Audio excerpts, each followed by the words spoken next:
സ്നേഹമുള്ളവരെ, നമ്മുടെ ഇന്നത്തെ തീർത്ഥാടനം ഇറ്റലിയിലെ വെനീസിലെ വിശുദ്ധ മർക്കോസ്ലിഹായുടെ ദേവാലയത്തിലേക്കാണ്. ലോകത്തിലെ തന്നെ ഏറ്റവും മനോഹരമായ ഒരു പ്രദേശമാണ് വെനീസ്. നമ്മുടെ ആലപ്പുഴ നഗരം പോലെ ഒത്തിരി വെള്ളത്താൽ ചുറ്റപ്പെട്ട ഒരു പ്രദേശമാണ് വെനീസ്. അത് ഇറ്റലിയിലായതുകൊണ്ട് അതിനെ കൂടുതൽ മനോഹരമാക്കിയിരിക്കുകയാണ്. അപ്പോൾ ഈ മനോഹരമായ വെനീസിലൂടെ നടന്നു നീങ്ങിക്കൊണ്ട് നമുക്ക് വിശുദ്ധ മർക്കോസ്ലിഹായുടെ ദേവാലയത്തിലേക്ക് എത്താം. വെനീസ് എന്ന ഈ നഗരത്തിൻ്റെ വേറെ ഒരു പ്രത്യേകത, ഇത് വ്യാപാരികളുടെ നഗരമാണ്. ഇവിടെ കിട്ടാത്തതായിട്ടൊന്നുമില്ല, എല്ലാ വസ്തുക്കളും ഇവിടെ കിട്ടും.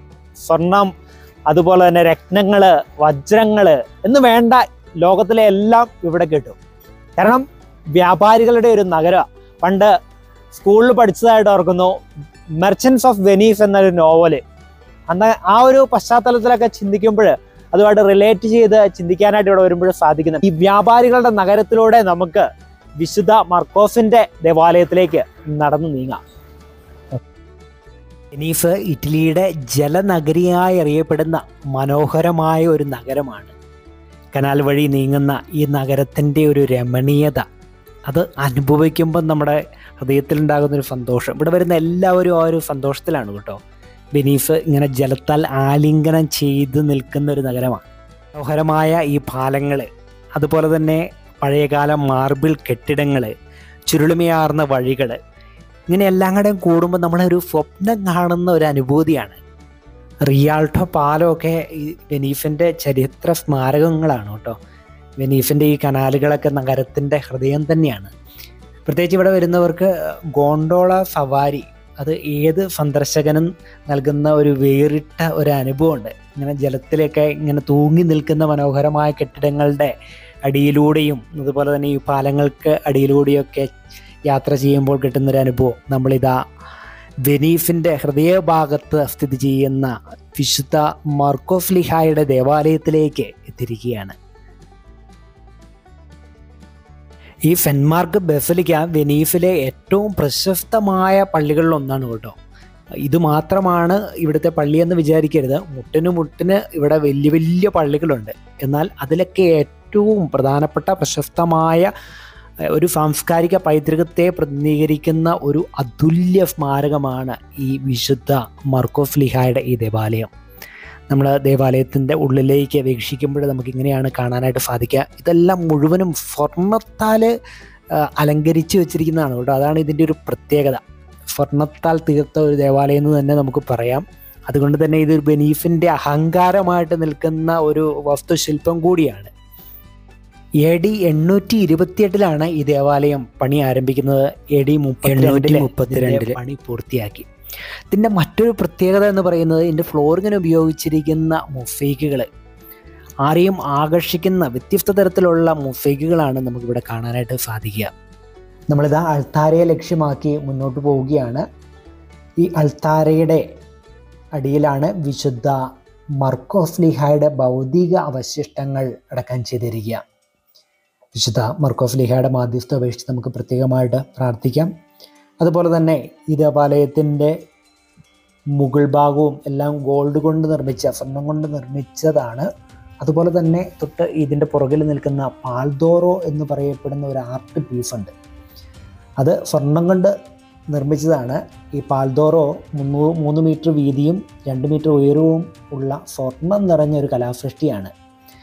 ഇതിൻ്റെ 187 എനാമൽ പാനലുകളാണ്, 1927 രത്നങ്ങളാണ്, 526 മുത്തുകൾ, അങ്ങനെ എല്ലാം കൂടെ ചേർത്ത ഒരു സ്വർണത്തിൻ്റെ ഒരു ആർട്ട് പീസാണിത്. ഇവിടെ ഇതിൻ്റെ മധ്യഭാഗം ഈശോയുടെ മഹത്തായ ഒരു രൂപം, മുകളിലെ ഭാഗം ആർക്കേഞ്ചൽ, അതുപോലെ തന്നെ ഈശോയുടെ ജീവിതത്തിലെ പ്രധാന സംഭവങ്ങൾ, താഴ്ഭാഗം വിവിധ പ്രവാചകന്മാരുടെയും അപ്പോസ്തലന്മാരുടെ 12 അപ്പോസ്തലന്മാരുടെയൊക്കെ രൂപങ്ങൾ സ്വർണ്ണത്താലും പവിഴത്താലൊക്കെ നിർമ്മിച്ചു വെച്ചിരിക്കുന്ന ഒരു ആർട്ട് പീസ്. വീണ്ടും നമ്മൾ അൾത്താരയുടെ മുന്നിലേക്ക് എത്തുമ്പോൾ വിശുദ്ധ മർക്കോസ്ലിഹായുടെ കബറിടമാണ് ഇത് നമ്മൾ കാണുക. ഇവിടെ എഴുതി വെച്ചിട്ടുണ്ട് സാൻ മാർക്കോ ദി ഇവാഞ്ചലിസ്റ്റ്. വിശുദ്ധ മർക്കോസ്ലിഹായുടെ കബറിടത്തെങ്കിൽ നമുക്ക് പ്രാർത്ഥിക്കാം. നമ്മുടെ പ്രാർത്ഥനകൾ, നിയോഗങ്ങൾ എല്ലാം വിശുദ്ധ മർക്കോസ്ലിഹായുടെ മാധ്യസ്ഥം വഴി നമുക്ക് ദൈവസന്നിധിയിലേക്ക് ഉയർത്താം. വിശുദ്ധ മർക്കോസ്ലിഹായുടെ ജീവിതത്തിലേക്ക് നമുക്കൊന്ന് നോക്കാം. നമുക്കറിയാവുന്നതുപോലെ ക്രിസ്തീയ വിശ്വാസത്തിൻ്റെ വലിയൊരു പ്രചാരകനും മർക്കോസ് സുവിശേഷത്തിൻ്റെ രചയിതാവുമാണ് വിശുദ്ധ മർക്കോസ് ശ്ലീഹ.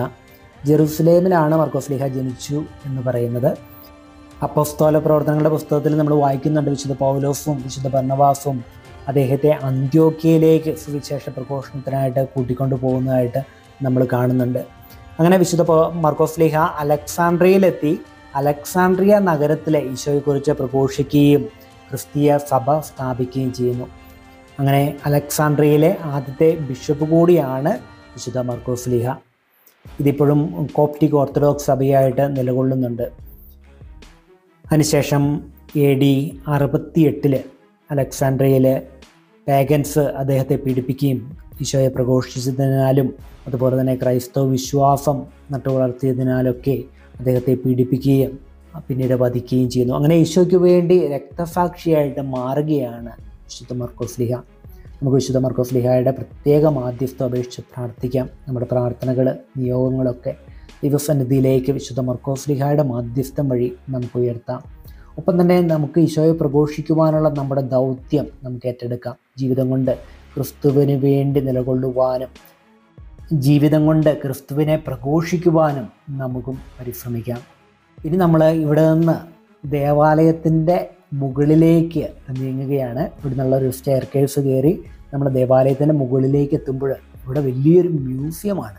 മ്യൂസിയത്തിനോടൊപ്പം തന്നെ ഈ ദേവാലയത്തിൻ്റെ മുകളിൽ നിന്നുകൊണ്ട് ഈ ദേവാലയത്തിൻ്റെ ഭംഗി ആസ്വദിക്കുവാനും അതുപോലെ തന്നെ ദേവാലയത്തിൽ വരച്ചു ചേർത്തിരിക്കുന്ന ഗോൾഡൻ വർക്കുകളൊക്കെ കാണുവാനും ഇവിടെയൊക്കെ ഇത് കലാരചനയിലൂടെ അല്ലെങ്കിൽ ചിത്രരചനയിലൂടെയൊക്കെ ഇവിടെ ചെയ്തു വെച്ചിരിക്കുന്നത് സുവിശേഷമാണ്. ക്രിസ്തുവിൻ്റെ ജീവിതമാണ് ഇവിടെ വരച്ചു ചേർത്തിരിക്കുന്നത്. ശിഷ്യന്മാരുടെ ജീവിതം, ശിഷ്യന്മാരുടെ രൂപങ്ങൾ, അതൊക്കെയാണ് ഇവിടെ നമുക്ക് കാണാനായിട്ട് സാധിക്കുക. നമുക്കറിയാമല്ലോ 1500 ബൈബിള് ട്രാൻസ്ലേറ്റ് ചെയ്ത് മറ്റ് ഭാഷകളിലേക്കൊക്കെ ആക്കുന്നത്. അപ്പോൾ അതിനു മുമ്പ് ഈശോയെ മനസ്സിലാക്കാനൊക്കെ ആയിട്ട് ഇങ്ങനെയുള്ള ചിത്രരചനകളും അതുപോലെ തന്നെ വരകളും കലാരൂപങ്ങളൊക്കെയായിരുന്നു ഉപയോഗിച്ചത്. അപ്പോൾ ഇവിടെയും നമുക്ക് കാണാനായിട്ട് സാധിക്കാതാണ് ഈശോയുടെ ജീവിതം മുഴുവനും ഇവിടെ ഈ ചുവരുകളിൽ ഗോൾഡൻ വർക്കിൽ നമുക്ക് കാണാനായിട്ട് സാധിക്കും. ഇവിടെ നിന്ന് നമ്മൾ പുറത്തേക്ക് ഇറങ്ങുമ്പോൾ സെൻറ്റ് മാർക്കിൻ്റെ കുതിരകൾ എന്നറിയപ്പെടുന്ന 4 ബ്രോൺസ് ഹോഴ്സിനെ നമുക്ക് കാണാനായിട്ട് സാധിക്കും. 4 കുതിരകളാണ്. ഇത് 1204 കോൺസ്റ്റന്റിനോപ്പിളിൽ നിന്ന് വെനീസിലേക്ക് കൊണ്ടുവന്നതാണ്. നമ്മൾ ഈ വിശുദ്ധ മാർക്കോസ് ശ്ലീഹായുടെ ദേവാലയത്തിൻ്റെ മുകളിൽ നിന്ന് നോക്കുമ്പോൾ നമുക്ക് പിയാസ ദി സാൻ മാർക്കോ വളരെ ഭംഗിയായിട്ട് കാണാനായിട്ട് സാധിക്കും. അതുപോലെ തന്നെ ഇവിടെ നിന്ന് വെനീസിൻ്റെ പല ഭാഗങ്ങളിലേക്ക് നോക്കുമ്പോൾ ഇത്രയൊരു ഹൈറ്റിൽ നിന്ന് നമ്മൾ നോക്കുമ്പോൾ ഏറെ ഭംഗിയായിട്ട് അത് കാണുവാനും മനസ്സിലാക്കുവാനും നമുക്ക് സാധിക്കുന്നുണ്ട്. നമുക്ക് വിശുദ്ധ മാർക്കോസ് ശ്ലീഹായുടെ ദേവാലയത്തിലേക്ക് പ്രവേശിച്ചുകൊണ്ട് ഈശോയുടെ വലിയ അനുഗ്രഹം വിശുദ്ധ മാർക്കോസ് ശ്ലീഹായുടെ മാധ്യസ്ഥം വഴി നമുക്ക് യാചിക്കാം.